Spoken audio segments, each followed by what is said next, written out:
जिया परानी चनी काटे दाना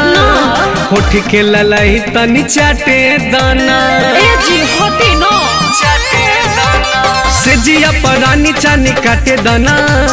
होठ के ललाई तनी चाटे दाना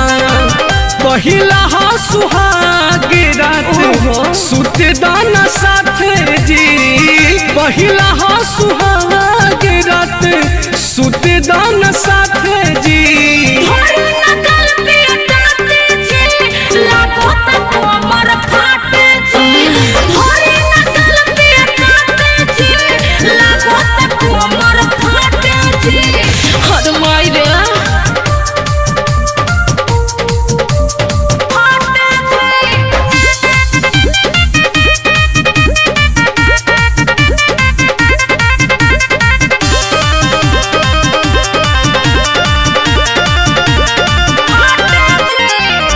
पोरे पोरे भरल दशा तोहरो जवानी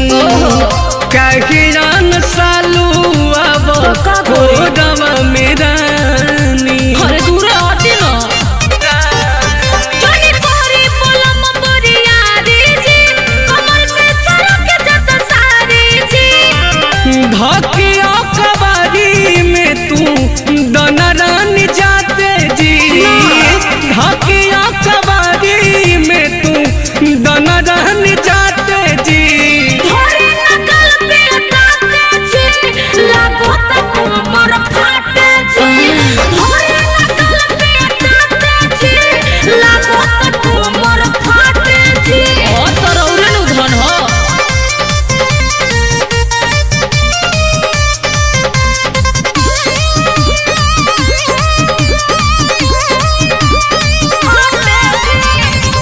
बड़ा रे मुलायम तोहर सौसे शरीर कहे राघवेंद्र